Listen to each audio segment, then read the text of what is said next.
بسم اللہ الرحمن الرحیم نحمدہ و نصلی علی رسول الکریم۔ اللہ تعالیٰ کا فضل احسان کرم ہے کہ اللہ تعالیٰ نے یہ موقع عنایت فرمایا کہ اپنی مصروف زندگی میں سے کچھ وقت فارغ کریں اور یاد دہانی کرائیں ایک دوسرے کو کہ بھئی ہمارا زندگی کا اصلی مقصد کیا ہے اور اس کے حصول کے لیے ہم کیا کر رہے ہیں۔ اور یہ بار بار میں یاد دہانی اپنے آپ کو بھی کراتا ہوں اور سب کو۔ ہمارے حضرت ہی فرماتے ہیں کہ بھئی وعظ نصیحت کرنا مقصد نہیں ہوتا، یہ جو مل بیٹھتے ہیں ہم لوگ، یہ کوئی علمی نکات کا بیان کرنا، تفسیر حدیث، یہ ساری باتیں نہیں۔ یہ بات تو ایک مذاکرہ ہے، ایک ریممبرنس ہے، ایک دوسرے کو یاد دہانی ہے کہ بھئی زندگی کا اصلی مقصد یہ ہے کہ اللہ کو راضی کرے اور اس کے لیے ہم کتنے کامیاب ہو رہے ہیں اور کتنے ناکام ہو رہے ہیں اپنی زندگی میں، اس کا جائزہ لیں اور جس غلط فہمی اور دھوکے میں ہیں اس میں سے نکلیں، کیونکہ یہ نفس و شیطان جو ہے یہ جو بالکل کھلے ہوئے دشمن ہیں، اور ان کا مقصد ہی یہی ہے کہ وہی آدمی کو غفلت میں رکھیں اور اس سے گناہ کرائیں اور اس کا خاتمہ جو ہے اللہ بچائے ایمان کے بغیر ہو یا نقصان کے ساتھ ہو، تو یہ تو پوری کوشش کریں گے۔ اور یہی سب سے بڑا مجاہدہ ہے زندگی کا کہ آدمی اس غفلت کو دور کرے اور اللہ تعالیٰ کو یاد رکھے، ہر موقع پہ یاد رہے اللہ۔ اور کیا حکم ہے؟ یاد رکھنے کا مطلب یہ نہیں کہ صرف زبان سے یاد رہے، یہ تو آسانی سے ہو جاتا ہے، مشق کرا دیتے ہیں، ریممبرنس رہتا ہے، زبان سے ہے، لیکن وہ یاد دل میں بھی ہو اور دھیان میں بھی ہو اور اس کے مطابق عمل بھی ہو۔ یاد کرانے کو تو طوطے کو یاد کرا دیتے ہیں، پوری چیزیں یاد کرا دیتے ہیں، لیکن جب بلی آتی ہے تو صرف ٹینٹا ہی نکلتی ہے اور کچھ نہیں نکلتا، نہ الحمد نکلتی ہے نہ اللہ اکبر نکلتی ہے۔ تو یہ چیز آ جائے، اصلی حضور صلی اللہ علیہ وآلہ وسلم کے احکامات اور جو اللہ تعالیٰ کے نے سب بتایا ہے کہ بھئی یہ کام کرو گے اور یہ کام نہیں کرنے ہیں، وہ حقیقتاً آ جائے ہماری زندگی میں۔ اور اسی کے لیے بیٹھتے ہیں مل کے، یہی اصل مقصد اور یہی اصل موضوع ہے اصلاح کا، کہ بھئی یہ اصلاح کہتے ہیں، اصلاح ہو جائے، کس چیز کی اصلاح ہو جائے؟ اصلاح تو بظاہر ہر چیز ہی کی ضرورت ہے کہ عقائد کی بھی اصلاح ہو، اعمال کی بھی اصلاح ہو اور معاملات معاشرت کی بھی اصلاح ہو۔ تو یہ اصلاحیں جو ہیں یہ تو آسانی سے ہو جاتی ہیں، کتابیں موجود ہیں، علماء ہیں، تقریریں ہیں، ہر چیز موجود ہے، اس سے آدمی کر سکتا ہے کہ بھئی دیکھے عقائد کیا ہونے چاہیے۔ اور بار بار اس پہ زور دیا جاتا ہے کہ بھئی آج کل کے زمانے میں بہت ہی فتنے فساد کا دور ہے اور گڑبڑ ہوتی ہے، لوگ جو ہیں شوشہ چھوڑ دیتے ہیں عقیدے کے بارے میں اور پھر کنفیوز ہو جاتے ہیں لوگ۔ تو یہ پکے ہونے چاہیے، اسی لیے بار بار کہ حضرت تھانوی نے اپنی متعدد کتابیں جو ہیں وہ عقیدے ہی سے شروع کی۔ بہشتی زیور تو ہے ہی ہے، پورا اسے عقیدہ ہے، لیکن تعلیم الدین ہے بیسک کتاب، اس میں بھی، اور یہ حضرت کے نصاب میں داخل ہے۔ تعلیم الدین میں پہلا جو باب ہے وہ عقائدی کا ہے کہ بھئی عقیدہ کیا ہونا چاہیے ایک مسلمان کا۔ تو یہ معمولی چیز نہیں، لیکن یہ کتاب سے حاصل کیا جا سکتا ہے۔ فقہ جو ہے وہ کتابوں سے حاصل ہوتی ہے۔ ابھی پچھلے دنوں ہمارے امام صاحب ایک سجدہ بھول گئے فجر کی نماز میں، یعنی پہلی رکعت کا دوسرا سجدہ بھول گئے۔ اب زیادہ تر لوگ کنفیوز ہو گئے، انکلوڈنگ می، میں بھی، اور کھڑے ہو گئے، فاتحہ پڑھی اور پھر انہوں نے 3 سجدے کرائے اور سجدے سہو کرا کے نماز پوری کر دی۔ تو ماشاءاللہ مفتی آدمی ہیں، ان کو مسئلہ معلوم تھا، زیادہ تر لوگوں کو نہیں معلوم تھا، لیکن یہ مسائل جو ہیں کتابوں میں موجود ہیں۔ کوئی بھی فقہ کی کتاب دیکھی جائے گی کہ اگر بھول گیا مفتی، امام بھول گیا ایک سجدہ کرنا، ایک سجدے کے بعد کھڑا ہو گیا تو کیا ہوگا؟ لیکن یہ سب کتابوں سے حاصل کیا جا سکتا ہے۔ معاشرت ہے، بھئی کیسے رہنا ہے، معاملات ہے، بھئی سود کا معاملہ نہ ہو جائے، کوئی گڑبڑ نہ ہو جائے خرید و فروخت میں، تو یہ ساری کتابوں سے، مفتیوں سے معلوم کر سکتے ہیں۔ لیکن اصل چیز جو سب سے ڈیلیکیٹ اور سب سے زیادہ اہم اور ضروری ہے وہ اصلاح اخلاق ہے، اسی لیے اتنا زیادہ زور دیا جاتا ہے کہ اور پہلے زمانے میں ہوتا یہی تھا کہ یہ تو ایک انڈرسٹوڈ بات تھی کہ ایک مسلمان کو عقائد اور اعمال، فقہ وغیرہ سب پتہ ہوگا، کیونکہ شریعت نے ایک وہ رکھا ہے، ایک آرڈر رکھا ہے کہ بھائی کیا چیز اسینشل ہے. سب سے زیادہ اسینشل ہے وہ عقائد ہیں، اس کے بعد یہ فقہ ہے. لوگوں کا سارا نزلہ، سارا زور ٹوٹتا ہے آ کے کہ بھائی حدیث پڑھ لیں، بخاری شریف پڑھ لیں، تفسیر پڑھ لیں، سارا زور اس پر ہوتا ہے.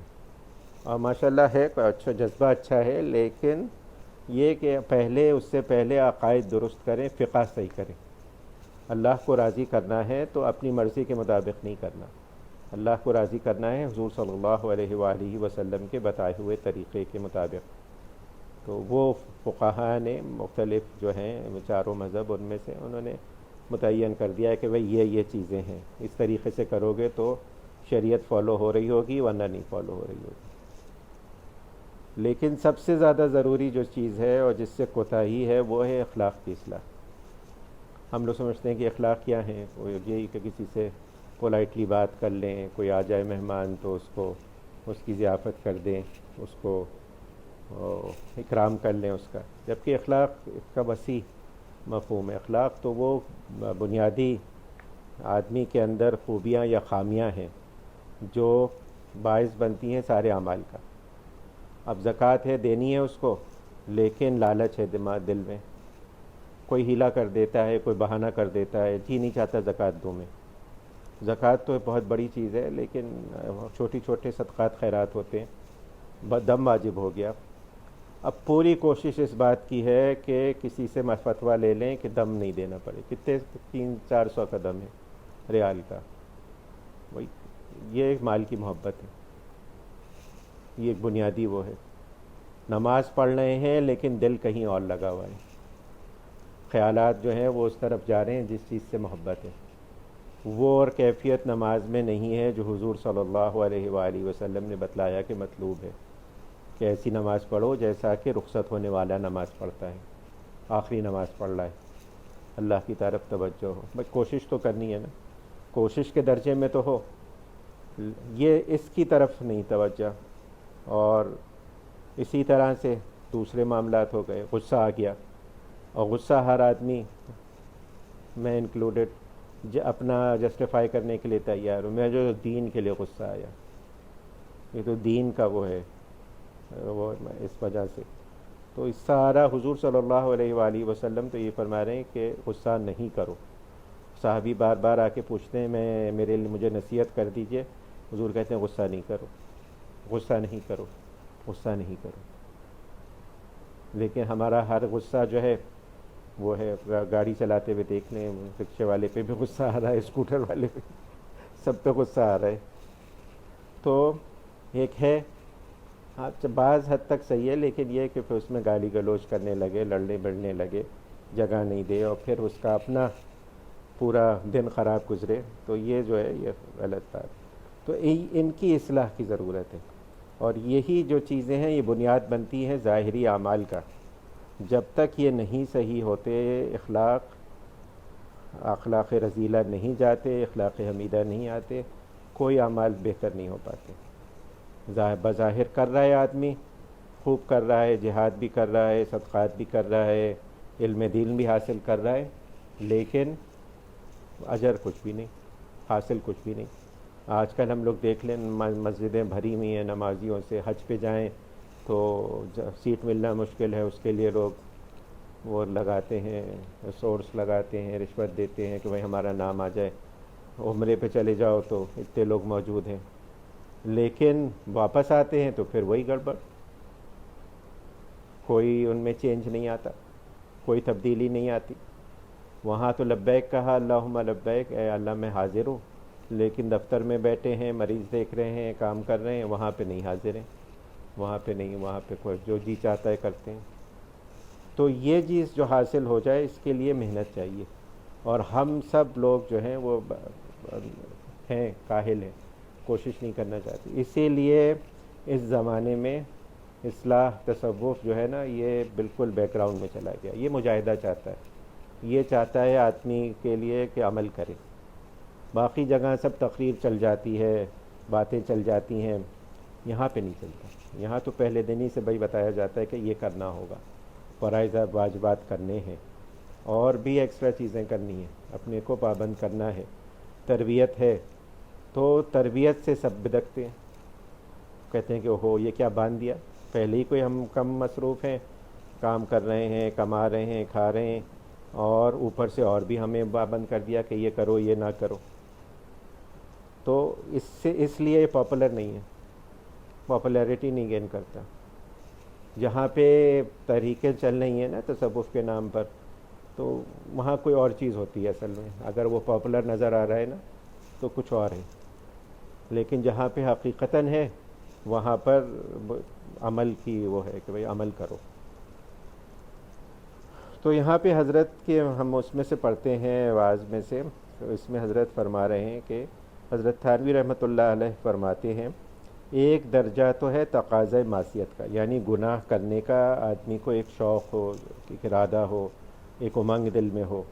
اس کی مخالفت کرنا تو مجاہدہ ہے, یعنی اسٹرگل ہے, ایک مجاہدہ کرنا ہے, جہاد ہے.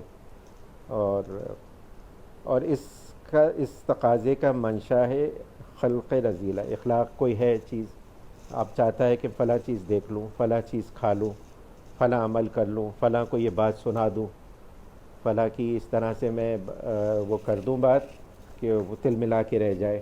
تو اس کا کوئی بیک گراؤنڈ ہے, کوئی اس کی کوئی وجہ ہے جو پیچھے سے آدمی کو یہ کروا رہا ہے. کوئی اخلاق ہے, کوئی خلق ہے جو اس کو کہہ رہا ہے کہ یا تو لالچ ہے, یا یہ کہ اس کو ذلیل کروں, تکبر ہے, اور کوئی اور چیز ہے جو یہ چیز کروا رہی ہے اس کو. تو حضرت فرماتے ہیں کہ مجاہدہ ہے کہ اس تقاضے کا مخالفت کرنا, اور پھر کوشش کر کے اس کو بالکل ہی کمزور کر دینا, اس کو ریاضت کہتے ہیں. یعنی بار بار اس تقاضے کی جب آدمی مخالفت کرے گا تو پھر وہ کمزور ہوتا جائے گا, اور پھر اس کی اصلاح ہو جائے گی کہ جب آئے گا وہ موقع تو آدمی فوراً چوکنا ہو جائے گا کہ ہاں بھئی آ گیا, مقابلے کا وقت آ گیا. فرمایا مجاہدہ تو یہ ہے کہ جب نفس کسی کام کا تقاضا کر رہا ہے, گناہ کے کام کا, یہ کام کرو, اب زبردستی نفس کو اس کام سے روکنا مجاہدہ ہے.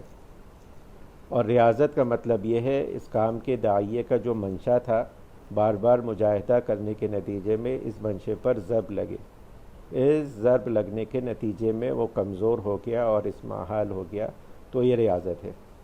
اور بزرگوں نے اس میں بہت وہ کیا ہے, مبالغہ کیا ہے, کیونکہ نفس جو ہے نا, نفس چھوڑنے والا نہیں ہے, نفس تو کوشش کرتا ہے. حضرت یوسف علیہ السلام فرما رہے ہیں کہ یہ نفس امارہ جو ہے یہ تو برائی کی طرف آدمی کو وہ کرتا ہے, وہ کرتا ہے. جب پیغمبر یہ فرما رہے ہیں تو ہم آپ کا نفس جو ہے وہ کیسے وہ ہو سکتا ہے, اور اس کے لیے ضرورت ہوتی ہے بھئی تربیت کی. نہ تو نفس, اور نفس کے ساتھ شیطان ہے, اور شیطان سے بڑھ کے کہتے ہیں نفس ہے, کیونکہ شیطان کو کس نے گمراہ کیا, اس کے لیے کوئی دوسرا شیطان تو نہیں آیا نا, وہ شیطان کا نفس تھا, اس نے اس کو گمراہ کیا کہ بھئی اس نے کہا کہ بھئی اس نے تعویل کی, اور یہی کرتا ہے دینداروں کے ساتھ, یہی کرتا ہے نفس, تعویل کرواتا ہے کہ یہ تم اس طرح سے یہ کام کر لو, یہ نہیں کہے گا کہ یہ گناہ کا کام کر لو, کوئی تعویل کروا دے گا اس طرح سے کر لو. اور اسی کے لیے ضرورت ہوتی ہے کہ آدمی اپنے اوپر لگائے, ریسٹرکشنز لگائے. اب بزرگوں کے بارے میں ہم لوگ پڑھتے ہیں کہ بھئی فلاں بزرگ جو تھے وہ پوری رات نماز پڑھتے تھے. اب حضور صلی اللہ علیہ وآلہ وسلم تو نہیں پڑھتے تھے, بہت پڑھتے تھے, تہجد پڑھتے تھے اور وہ کرتے تھے, لیکن فلاں بزرگ کو کہتے ہیں کہ عشاء کے وضو سے فجر کی نماز پڑھتے تھے. فلاں بزرگ جو ہے وہ پتہ نہیں کتنے دن انہوں نے کیا چیز نہیں کھائی, کیا وہ کیا. فلاں بزرگ انڈیا میں بہت مشہور ہے, فلاں بزرگ جو تھے وہ کنویں میں الٹے لٹک کے پوری رات ذکر کرتے تھے. اب لوگوں کو ایک اعتراض ہوتا ہے کہ وہی تو سب سنت کے خلاف طریقے ہیں, تو سنت کا طریقہ نہیں ہے. تو سمجھنے کی بات یہی ہے، ہمارے حضرت یہی فرماتے ہیں کہ بھئی یہ عبادت نہیں تھی، یہ تو تربیت تھی، اپنے نفس کو پنشمنٹ دینا تھی۔ جب وہ قابو میں نہیں آتا تو پھر اس کو بتانا ہوتا ہے کہ بھئی یہ اس کا کچھ وہ ہے، ریٹریبیوشن ہوگا، اگر تم یہ چیز نہیں کرتے، یہ بات نہیں مانتے، تو پھر تمہیں سزا دی جائے گی، اس لیے کرتے تھے۔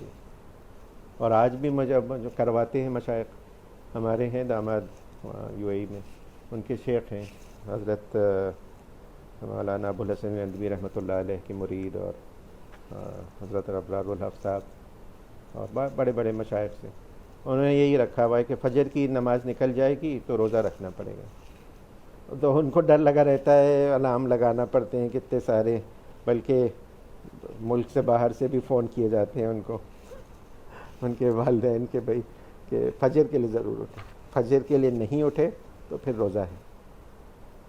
تو جو اب یہ روزہ کو شریعت نے تو نہیں بتایا، حضور صلی اللہ علیہ وآلہ وسلم کی سنت تو نہیں کہ نماز فجر نکل جائے تو روزہ رکھو، لیکن جب کام کیا جاتا ہے ترتیب سے تبھی یہ فائدہ ہوتا ہے، ورنہ تو الٹپ مرضی سے چل رہا ہوتا ہے، کبھی پڑھ لی کبھی نہیں پڑھی، کبھی بول کر گئے، کبھی کوئی عذر کر دیا، کبھی کچھ اور ہو گیا، کبھی کوئی تعویل کر لی کچھ، لیکن وہ آتی نہیں، کنسسٹنسی آتی نہیں، اور پھر اسی وجہ سے گڑبڑ ہو جاتی ہے، اور معاملات میں بھی، ایک معاملے میں بھی اور پھر دوسرے میں بھی۔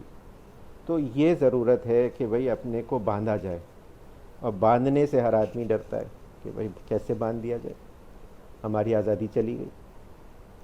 تو یہ جو بات ہے یہی سب سے بڑا مجاہدہ ہے، اور جتنا زیادہ آدمی عالم ہوتا ہے نا، اس کو نالج ہوتی ہے، اور چاہے دین کی ہو چاہے تو اتنا اس کے لیے مشکل ہوتا ہے بندھنا۔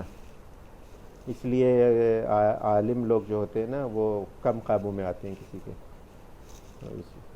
اور اس طرف کم آتے ہیں۔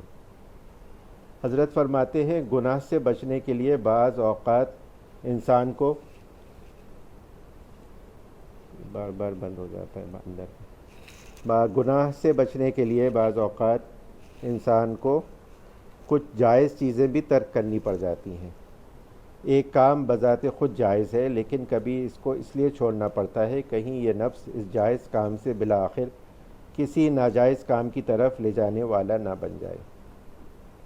بعض اوقات صوفیہ کرام فرماتے ہیں کھانا بھوک سے کم کھاؤ۔ اب بتائیے کہ بھوک کے مطابق کھانا کوئی گناہ ہے؟ ظاہر ہے کہ گناہ نہیں ہے، اس کے باوجود فرماتے ہیں کم کھاؤ۔ اور حضرت تھانوی تو آپ کہتے ہیں کہ بھئی اس پہ زیادہ مبالغہ کرنے کی ضرورت نہیں ہے، لیکن بعض چیزیں تو ہیں نا۔ ہمارے یہاں آج کل ایک جو سب سے بڑا ہے، آپ یہاں سے مسجد چلے جائیں، ہر آدمی کو چاہے وہ پڑھا لکھا ہو چاہے جاہل ہو، وہ فون پہ ہے، کھلا ہوا ہے۔ اب کیا ہے کیا نہیں ہے نا، یہ تو اسمارٹ فون کا جو ایک آیا ہے آدمی کے اوپر عذاب، اور اس میں کوئی لمیٹیشن نہیں ہے، کچھ نہیں ہے۔ کسی کو اچھے برے کی تمیز نہیں ہے، معلوم نہیں ہے کہ بھئی کیا چیز دیکھنا چاہیے، کیا چیز سننا چاہیے۔ اور یہی نہیں، یہ فحاشی اور یعنی کے لیے نہیں، دین کے معاملات میں بھی ہر طرح کے لوگ ہیں، موجود ہیں، کیا کیا باتیں کر رہے ہیں، کیا کیا نہیں بات کر رہے ہیں۔ علم ہے نہیں، کوئی بات دل میں بیٹھ گئی، کوئی شبہ پیدا ہو گیا، کوئی سوال ہو گیا، ہر آدمی کی بات سن رہے ہیں، ایمان کے لالے پڑ جاتے ہیں آدمی کو۔ گناہ کی بات تو گناہ ہے، اس کو تو ہر آدمی گناہ سمجھتا ہے کہ بھئی یہ گناہ کی بات ہے، لیکن کچھ تو ہونا چاہیے آدمی کو ریسٹرکشن۔ نماز کے سلام پھیرا اور پہلی چیز کیا ہے؟ فون دیکھ رہے ہیں۔ اس کو ڈسپلن کون کرے گا؟ کوئی فرشتے تو آئیں گے نہیں، کوئی جن تو مسلط کیا نہیں جائے گا، مجھے آپ ہی کو کرنا ہوگا لمٹ اپنا، اور نہیں کریں گے تو دین کا بھی نقصان ہوگا، دنیا کا بھی نقصان ہوگا۔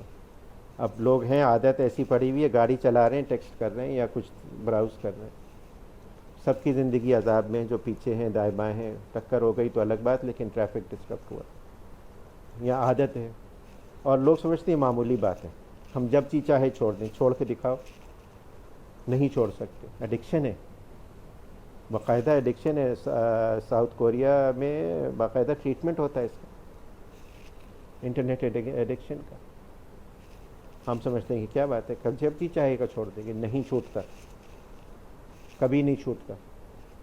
لوگ تعویل، نفس تعویل کرواتا ہے کہ ہاں دیکھ لو ابھی یہ ساری چیزیں دیکھ سکتے ہو، شادی ہو جائے گی چھوڑ دینا، شادی ہو گئی تب بھی نہیں چھوٹا، بچے ہو گئے، پوتے ہو گئے، نواسے ہو گئے، پڑ پوتے ہو گئے، تب بھی نہیں چھوٹتی ہیں عادتیں، کیونکہ عادت بن گئی ہے۔ کبھی آپ نے پھر ریسٹرکشن نہیں لگایا، لیکن لگانا پڑتا ہے۔ ڈاکٹر کہتے ہیں کہ بھئی یہ تم نمک کھاتے ہو، بس چھوڑ دو، ایک دم سے چھوڑ دیں گے فوراً، معلوم ہے کہ نہیں چھوڑا تو نا وہ ہو جائے گا۔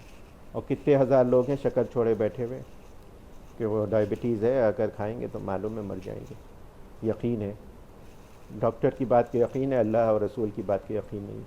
یہ تو عقیدہ ہی گڑبڑ ہو گیا نا، اللہ رسول کی بات کا یقین نہیں ہے کہ وہ کہتے ہیں جہنم میں لے جانے والے اعمال ہیں، اور یہ جو کام کرے گا وہ جہنم میں جائے گا، کہتے ہیں وہاں کی وہاں دیکھی جائے گی، نعوذ باللہ، یہ تو ایمانی گڑبڑ ہو گیا۔ تو یہ کرنے بغیر کام بنتا نہیں ہے، ورنہ یہ سب زبانی باتیں ہیں۔ اور آج کل کا بڑا مرض یہی ہے۔ حضرت ابو الحسن ندوی رحمۃ اللہ علیہ یہ فرماتے تھے، میں تاریخ کا طالب علم ہوں، میں نے دنیا دیکھی، اور وہ ایسے آدمی تھے جو عربی میں بات کرتے تھے، عربی میں لکھتے تھے، عربوں میں قدر تھی ان کی بہت زیادہ۔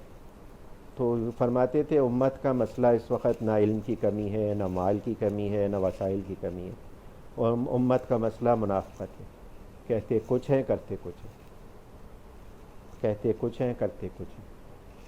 اور یہی چیز دور کرنے کی ضرورت ہے۔ حضور صلی اللہ علیہ وآلہ وسلم نے یہ فرمایا کہ بھئی اللہ کی عبادت تو ایسے کرو جیسے اللہ کو دیکھ رہے ہو، اور وہ نہیں تو کم از کم اتنا تو احساس ہو کہ اللہ دیکھ رہا ہے۔ اور وہ یہ ہوتا ہے بھئی یہ ساری باتیں تو آخرت کی ہیں، آخر عمر کی ہیں، دیکھا جائے گا، ابھی تو بہت زندگی پڑی ہے، ابھی تو دنیا کمانا ہے، ابھی تو یہ کرنا ہے، ابھی وہ کرنا ہے۔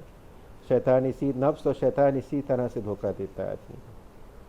80 سال کا بھی ہو جاتا ہے پھر بھی یہی چکر لگائے رکھتا ہے کہ فلاں کام کر لوں میں، ابھی تو میں بہت بڑا کام کر رہا ہوں، خدمت خلق کر رہا ہوں لوگوں کی۔ خدمت خلق بے شک کوئی اس میں معمولی بات نہیں ہے، بڑی چیز ہے، لیکن اس سے زیادہ ضروری ہے اپنے آپ کو بچانا۔ قوا انفسکم واہلیکم، پہلے آیا ہے کہ بھئی اپنے آپ کو بچاؤ، اپنے آپ کو۔ تو جہاز میں بار بار بتاتے ہیں بھئی آکسیجن کا پریشر کم ہو جائے، پہلے اپنے پر ماسک رکھیں پھر اپنے بچے کے رکھیں۔ وہ کہتے نہیں، میں پہلے دوسروں کو بچاؤں گا، اور آج کل یہی مرض ہے۔ اور وہ حضرت یہی فرماتے ہیں کہ یہ بھی عقیدے کا ایشو ہے، یہی ہے کہ بھئی اپنے گناہوں کو، اپنی بیماری کو بیماری سمجھتے ہیں، کہتے ہیں ہم تو سب صحیح ہیں، ہم تو بہت اچھے ہیں، ہم تو اب باقی لوگ ہیں جن کو اصلاح کی ضرورت ہے، اور ساری اصلاح تو ہماری ہو چکی ہے۔ اور یہ کبھی نہ ختم ہونے والا معاملہ ہے، آخر وقت تک لگا ہوا ہے۔ قسم کھائیے اللہ کے جلال کبریائی کی شیطان نے کہ گمراہ کروں گا، آخر وقت تک لگا رہے گا گمراہ کرنے کے لیے، کسی نہ کسی طرح سے گمراہ کرے گا۔ کوئی بھی آدمی ایمان لے کے چلا جائے تو اس کا بہت بڑا نقصان ہے، اسی لیے وہ کسی نہ کسی طریقے سے گمراہ کرے گا۔ آج کل تو ہزارہا راہیں کھلی ہوئی ہیں عقیدے کی، معاملات کی، معاشرت کی، نہیں فالو کرتے دین، کہہ دیتے ہیں کہ بھئی آج کل تو یہ ہو نہیں سکتا، نعوذ باللہ نعوذ باللہ۔ نہیں ہو سکتا اس لیے کہ تم نے اپنے آپ کو، ہم نے اپنے آپ کو اپاہج بنایا ہوا ہے۔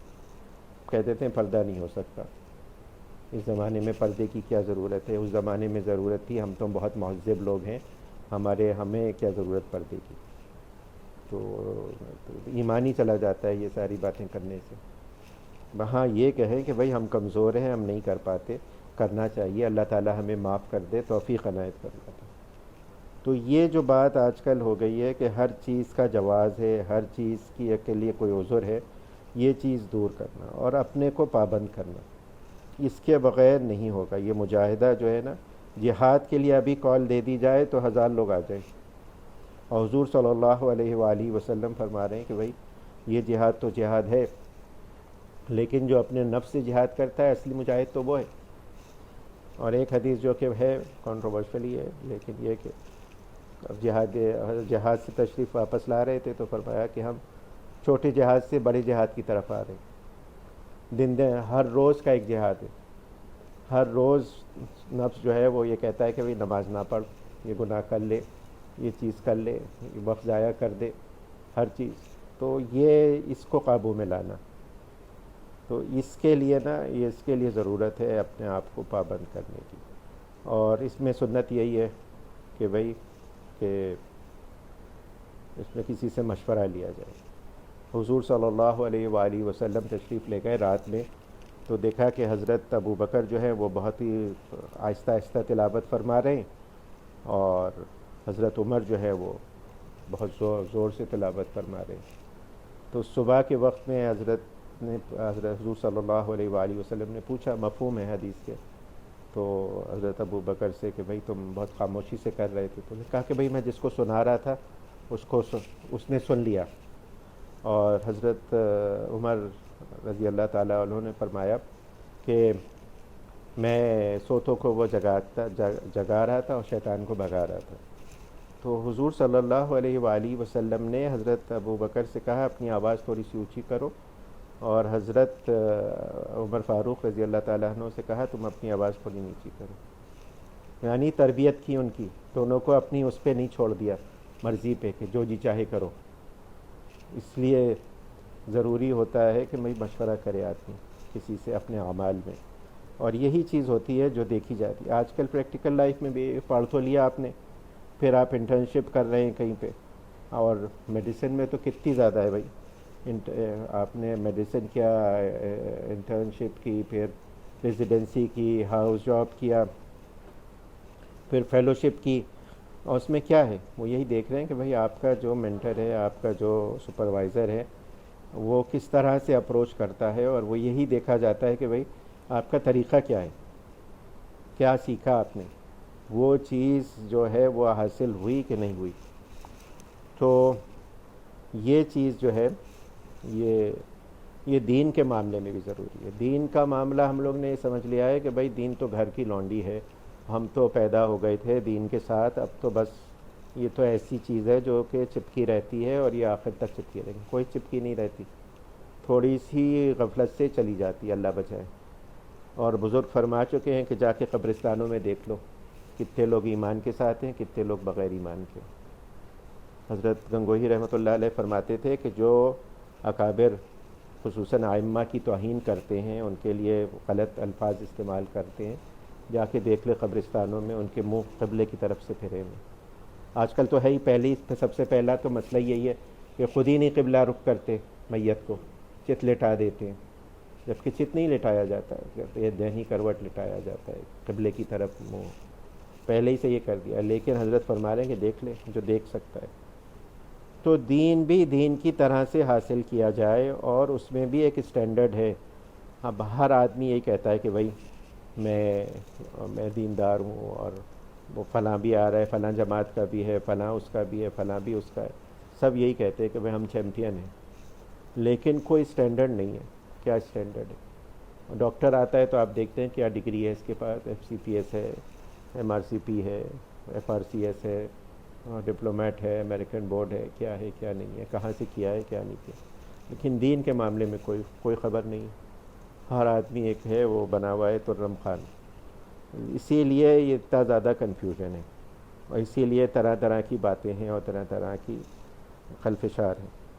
تو کوشش یہ کرنا ہے کہ بھائی اپنی اس میں سے نکلیں، کمفرٹ زون میں سے، اور کوشش کریں اپنی اصلاح کی حقیقی معنوں میں۔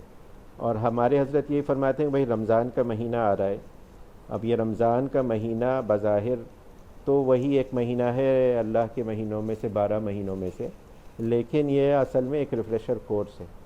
آدمی کو اپنی نارمل روٹین میں سے نکالنا ہے، کھانا بھی کھانا ہے، اور دیکھا جائے تو اتنا ہی کھاتا ہے جتنا آدمی باقی دنوں میں کھاتا ہے، بلکہ زیادہ ہی کھاتا ہے، لیکن اوقات بدل دیے، کیونکہ سحری پہ کھانا ہے یا مغرب کے بعد کھانا ہے۔ پہلے سحری کے بعد کھاتا تھا، فجر کے بعد کھاتا تھا ناشتہ، اور عشاء سے پہلے یا عشاء کے بعد کھاتا تھا، اور اسی طرح سے اور چیزیں چینج کر دیں اس کی۔ تو یہ تربیت ہی کراتا ہے آدمی کی کہ بھائی اپنے اس کو چھوڑو، جو عادتیں بن گئی ہیں ان میں سے نکلو، اور کوشش کرو کہ بہتر ہو، یہ مجاہدہ کرو۔ تو اسی کے لیے اب تیاری کرنی ہے۔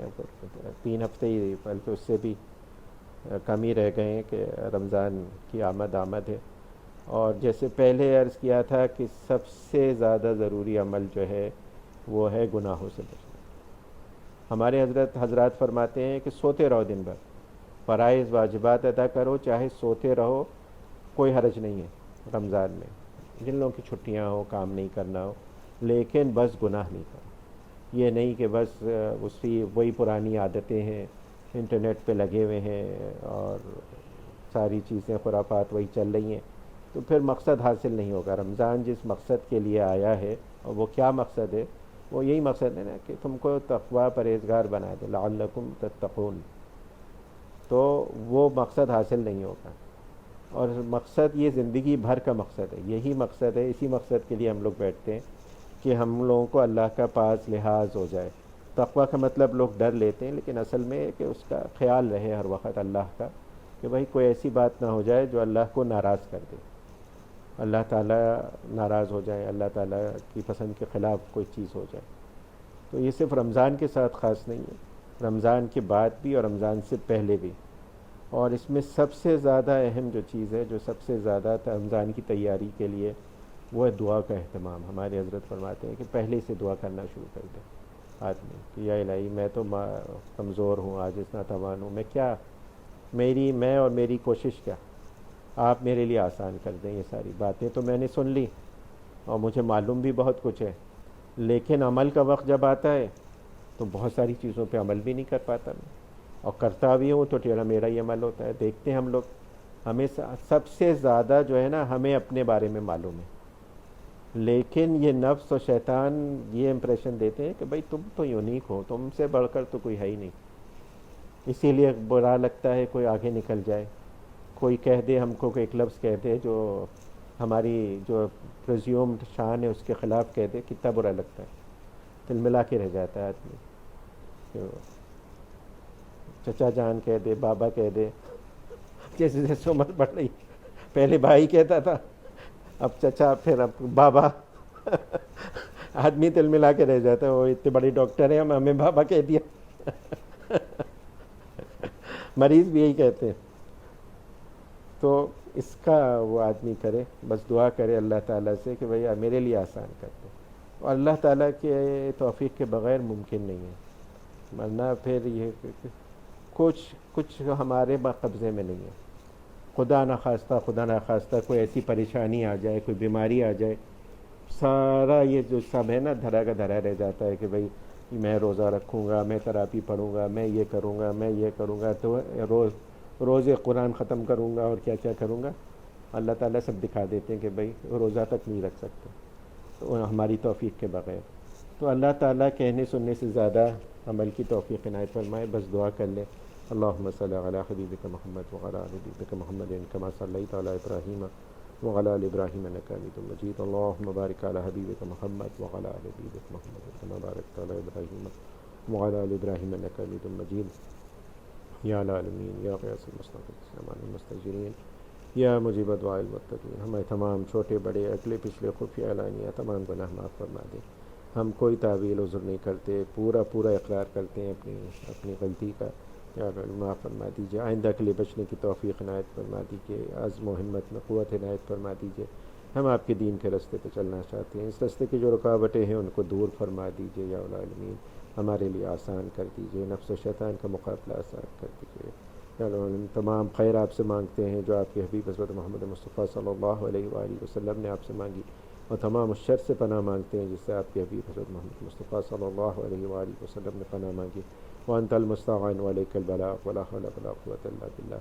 یا العالمین دین کی صحیح فہم پیدا فرما دیجیے، اس پہ عمل کی توفیق عنایت فرما دیجیے یا العالمین۔ اپنی محبت اپنے حبیب حضرت محمد مصطفیٰ صلی اللہ علیہ وآلہ وسلم کی سچی پکی محبت عنایت فرما دیجیے، اور ان محبتوں کو تمام دیگر محبتوں پہ غالب فرما دیجیے عافیت کے ساتھ یا العالمین۔ آپ کا احسان ہے، آپ کا کرم ہے، آپ نے کرم کا معاملہ فرمایا ہوا ہے۔ کرونا کی وبا بہت کچھ قابو میں ہے، اس کو مکمل طور پہ ختم فرما دیجیے، پوری انسانیت کو بچا لیجیے یا العالمین۔ ہمیں، ہمارے گھر والوں، عزیز و قارب، رشتہ دار، پڑوسیوں، والدین، بیوی بچوں، تمام مسلمانوں کو ہر طرح کے حادثات، سانحات، ہر طرح کے